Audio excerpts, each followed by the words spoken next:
AIFF के बारे में एक कहावत बिल्कुल सटीक बैठती है और वो कहावत है। माफ कीजिएगा, मैं पहले माफी मांग ले रहा हूँ। वो कहावत है, आंख का अंधा और नाम नयन सुख। ये कहावत क्यों सटीक बैठती है मैं बताता हूँ आपको। ये कहावत इसलिए सटीक बैठती है क्योंकि भारत में एक क्लब है। वो क्लब एआईएफएफ को हर मौके पे, हर नॉन फीफा विंडो में पिछले 2-3 बार से गच्चा दे रहा है अपने खिलाड़ियों को। कभी शुरुआत में नेशनल कैंप से बाहर, नेशनल कैंप से खींच लेता है, कभी एकदम लास्ट मोमेंट पे नेशनल कैंप से खींच लेता है, पर एआईएफएफ हमारी कभी उससे सीखती नहीं है। इस वीडियो में हम चर्चा करेंगे कि एआईएफएफ को मोहन बागान से क्या सीखना चाहिए। तो बने रहिए मेरे साथ। तो सबसे पहले चर्चा करते हैं थोड़ा मोहन बागान के बैकग्राउंड पे। मैं मोहन बागान के बैकग्राउंड नहीं कहूंगा, मोहन बागान के अचीवमेंट्स के बारे में कहूंगा। कुछ साल पहले चलते हैं, 2 साल पहले इस मोहन बागान क्लब के 5, 6, 7 खिलाड़ी वर्ल्ड कप क्वालिफायर्स में खेल रहे थे। ये 5, 6, 7 खिलाड़ी वो मिल के भी गोल नहीं कर पाए। अफगानिस्तान के साथ अवे मैच में ड्रॉ खेला और अफगानिस्तान के साथ घर वाले मैच में यही मोहन बागान के खिलाड़ी 5, 6, 7 खिलाड़ी, ठीक है, घर वाले मैच में हार के इंडिया को वर्ल्ड कप क्वालिफायर से बाय बाय। फिर कुछ समय और बीता, शुरू हुआ हमारा एएफसी क्वालिफायर। यही 5, 7 खिलाड़ी फिर से मोहन बागान के आते हैं और अवे मैच में बांग्लादेश से हार जाते हैं और घर में आके बड़ी मुश्किल से ड्रॉ खेलते हैं। यही 5, 7 खिलाड़ी अवे मैच में बांग्लादेश से हार जाते हैं और वो 2 मैच जो हम जीत सकते हैं, उन दोनों मैचों का कबाड़ा करके यही मोहन बागान के खिलाड़ी भारत को एएफसी क्वालिफायर से बाहर कर देते हैं और 2027 में हम एएफसी फुटबॉल चैंपियनशिप में नहीं खेल रहे। अभी दुर्गति होनी और बाकी है। इनकी इनकी इनकी महिमा मंडल में कर रहा हूं इन खिलाड़ियों की। तो सुनिए, अब यही मोहन बागान के खिलाड़ी एसीएल 2 में अपना फजीहत करवाते हैं, ठीक है। कुछ ना कुछ बहाना देके कभी खेलने नहीं जाते हैं, कभी जो मैनेजमेंट है एसीएल का उनको पनिश करता है, भाई आप नहीं खेलने गए हैं तो आपको मौका नहीं दिया जाएगा। एसीएल 2 में भी ये जीत नहीं पाते हैं, कभी ड्रॉ करते हैं या ज्यादातर मैच हार जाते हैं। यही यही 5, 7 खिलाड़ी, ठीक है। अभी और फजीहत होना बाकी। यही 5, 7 खिलाड़ियों की हैसियत अब ऐसी हो गई है कि अपना लोकल टूर्नामेंट आईएसएल जो है, बड़े मोहन बागान के 5, 7 खिलाड़ी, यही 5, 7 खिलाड़ी मोहन बागान को 2026 में आईएसएल तक नहीं जितवा पाते हैं। और इनके क्लब के ओनर नेशनल टीम में इंजुरी का हवाला देके अपने खिलाड़ियों को नॉन फीफा विंडो में रिलीज नहीं करते। हो सकता है कि कुछ उनका विवाद हो पहले एआईएफएफ से, और उसकी खुन्नस आज तक निकाली जा रही है, चाहे वो सुभाषिष याशिक कुरूनियन का केस हो।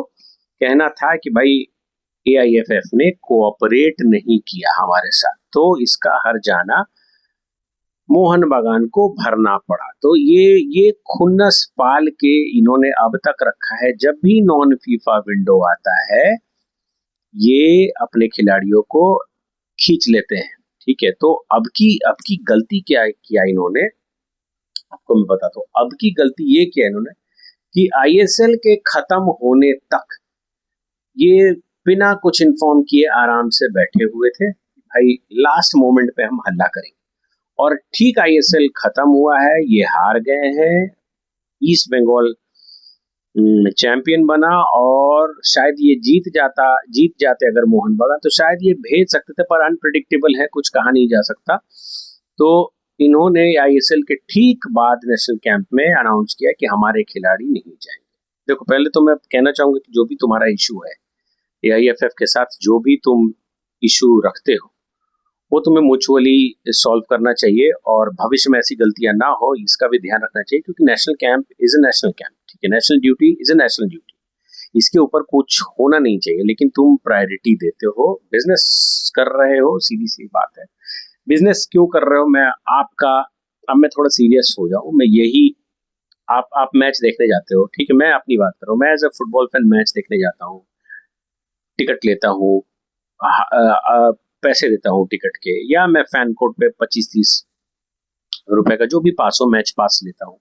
भारत में करोड़ों फुटबॉल फैंस हैं, वो सारा ऐसा करते हैं। और इनडायरेक्टली मान लीजिए हम यूट्यूब पे भी देख रहे हैं, मान लीजिए हम फैन कोड पे, तो एड्स भी, हम एड से भी इंस्पायर होके प्रोडक्ट को परचेज करते हैं, या फिर स्टेडियम में भी बाउंड्रीज, चारों तरफ बाउंड्रीज पे एड्स आते रहते हैं, इंस्पायर होके एड्स परचेज करते हैं। तो इनडायरेक्टली हमारा पैसा मैच में जा रहा है, ठीक है, कस्टमर का ही पैसा, मतलब व्यूअर्स का ही पैसा जा रहा है मैच में, और इसी पैसे से क्लब को भी अर्निंग होती है, फुटबॉल प्लेयर्स को भी अर्निंग होती है, सबको अर्निंग होती है, ठीक है, मैनेजमेंट को भी, स्पॉन्सर्स को भी, टीवी चैनल्स को भी, सबको, ठीक है। और हम ही इन मैचों की टीआरपी को भी बढ़ाते हैं। तो इस तरह से हमारा ही पैसा, हम, हमारी ही कंट्री और हमारे ही प्लेयर्स जब फीफा, नॉन फीफा विंडो में बड़ी बड़ी टीमों के, मैं नहीं कहता कि आप छोटी छोटी टीमों के अगेंस्ट जाके खेलो, लेकिन जब बड़ी टीमें खेल रही हैं तो कम से कम आपको जाना चाहिए। शायद अगर मेरी, मैं भूला नहीं हूं तो काफा नेशंस में भी मोहन बागान ने, शायद में भी, माइट मैं रॉन्ग हो सकता हूँ, काफा नेशंस में भी मोहन बागान ने अपने खिलाड़ियों को नहीं भेजा था। कुछ कुछ एक गए थे, बाकी शायद शायद कोई नहीं गया था। और काफा नेशंस में भी जिस मजबूत टीमों के, ओमान और ईरान के अगेंस्ट हमें खेलना पड़ा, इनके बिना ही। तो कहने का मतलब है, अचीवमेंट्स के नाम पे मोहन बागान के पास है कुछ नहीं, ठीक है, ना उनके खिलाड़ी वर्ल्ड कप क्वालिफायर्स में आगे बढ़ पाए, ना उनके खिलाड़ी एएफसी क्वालिफायर्स में हमें आगे लेके गए, ना उनके खिलाड़ी एसीएल 2 में आगे जा पाते हैं, ना उनके खिलाड़ी अब लोकल टूर्नामेंट आईएसएल की चैंपियनशिप ट्रॉफी को भी उठा पाते हैं। तो ऐसे खिलाड़ियों पर बार बार एआईएफएफ क्यों डिपेंडेंट हो जाती है? आप अगर कोई बंदा एक बार फेल करे, दो बार फेल करे, समझ में आता है, लेकिन कोई, मैंने 4 उदाहरण दिए, मैंने इंटरनेशनल दिया, मैंने एशिया, वर्ल्ड वाइड दिया, world cup क्वालिफायर्स, Asian level continental क्वालिफायर्स, उसके बाद मैंने आपको क्लब चैंपियनशिप का उदाहरण दिया, इंटरनेशनल क्लब चैंपियनशिप, उसके बाद मैंने घर के club championship, ISL local tournament का। इन कोई बंदा 4-4 प्लेटफॉर्म पे फेल हो रहे हैं जिनके खिलाड़ी, आप उन्हीं खिलाड़ी को नेशनल कैंप में ले जाना चाहते हैं?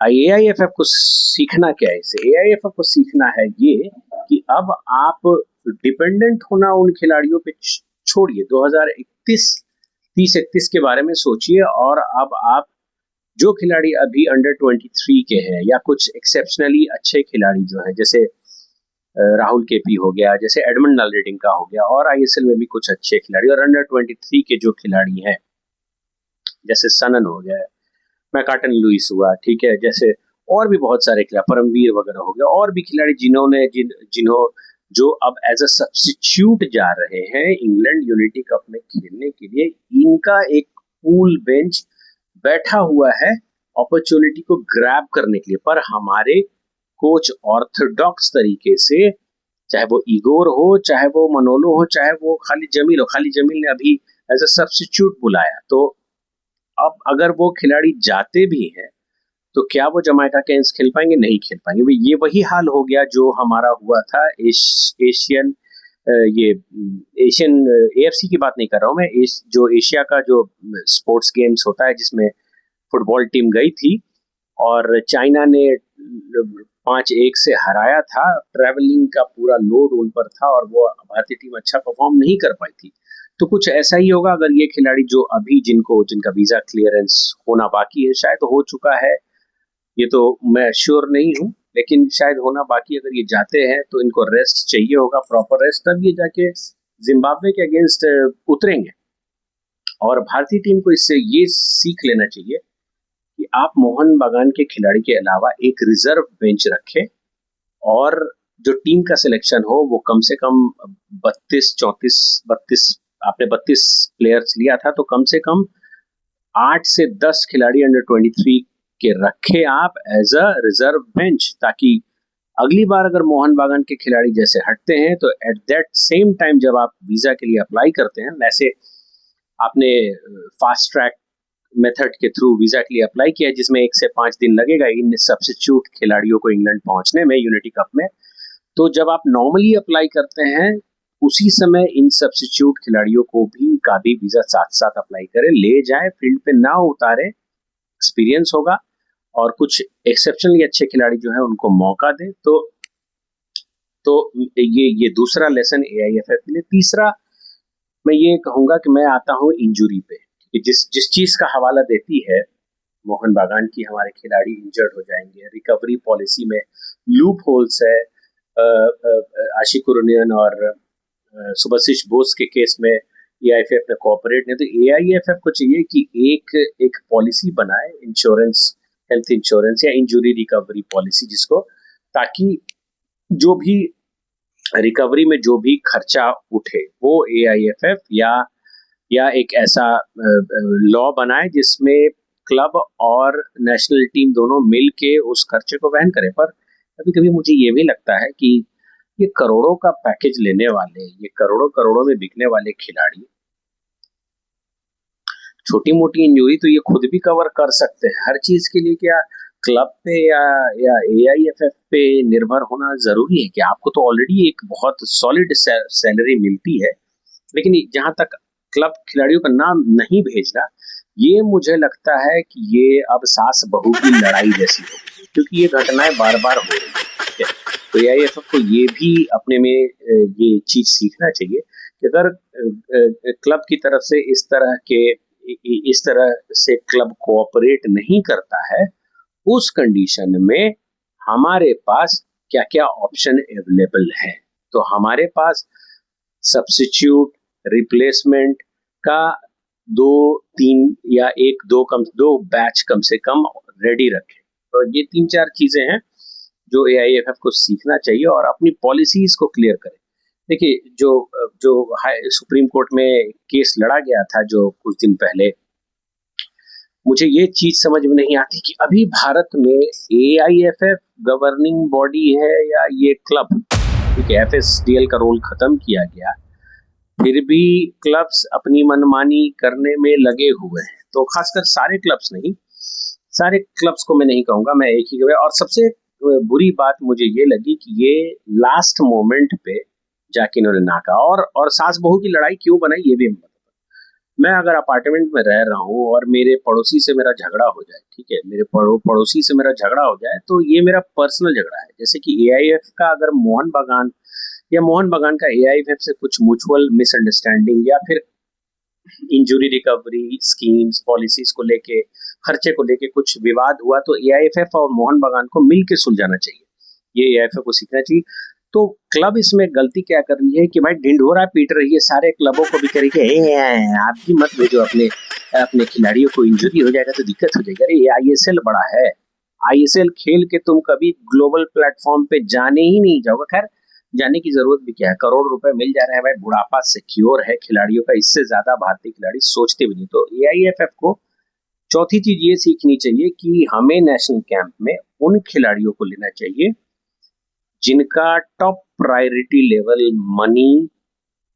मनी तो भैया है, लेकिन नेशनल लेवल पे वो कॉम्प्रोमाइज करने के लिए तैयार ना हो सके तो 2 टीम बनाए, ठीक है, एक क्लब लेवल की अच्छी टीम बनाए, एक नेशनल लेवल की अच्छी टीम बनाए। और कोई भी एआईएफएफ, पहले एआईएफएफ का कोई भी खिलाड़ी अगर क्लब लेवल टूर्नामेंट खेलता है तो उस नॉर्म्स, एग्रीमेंट्स या प्रोटोकॉल्स जो भी है उसमें ये डिसाइड करे कि नेशनल लेवल सर्विस प्रायोरिटी होगी, चाहे वो फीफा विंडो में हो चाहे वो नॉन फीफा विंडो में हो।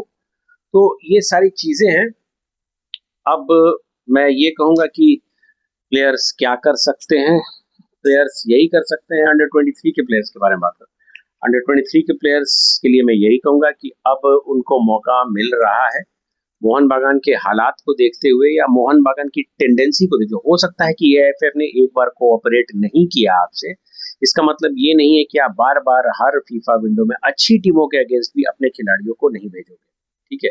तो अब अंडर 23 के खिलाड़ियों के लिए एक अच्छा मौका है, अंडर 23 के खिलाड़ी जाएं, एक्सपोजर ले, अच्छा खेले, अच्छी टीम के अगेंस्ट मैच देखे, प्रैक्टिस करे, गेम टाइम ले और 2030-31 को टारगेट में, मतलब एएफसी 2030 और वर्ल्ड कप 2030 या 31 जो भी है, इसको टारगेट में रख के अपने आप को ग्रूम करे, क्योंकि वो भी अब 3-4 साल के बाद 24-25-26 अपनी जवानी के पीक पे होंगे, तो इनको भी तैयार रहना चाहिए। और रही बात इंजरी रिकवरी की, तो मोहन बागान के खिलाड़ी को देखिए बहुत डर लगता है कि क्या पता उनके कूल्हे पे कोई खिलाड़ी या पोजीशन का चढ़ ना जाए या उनके नितंब में कहीं चोट न लग जाए, इस वजह से वो जाते नहीं हैं। और क्लब के भी अपने कुछ रूल्स हैं, अब क्लब ने इनको खरीदा है तो क्लब की तो भाई सेवा करनी पड़ेगी। तो खैर इससे उबरने के लिए एआईएफएफ को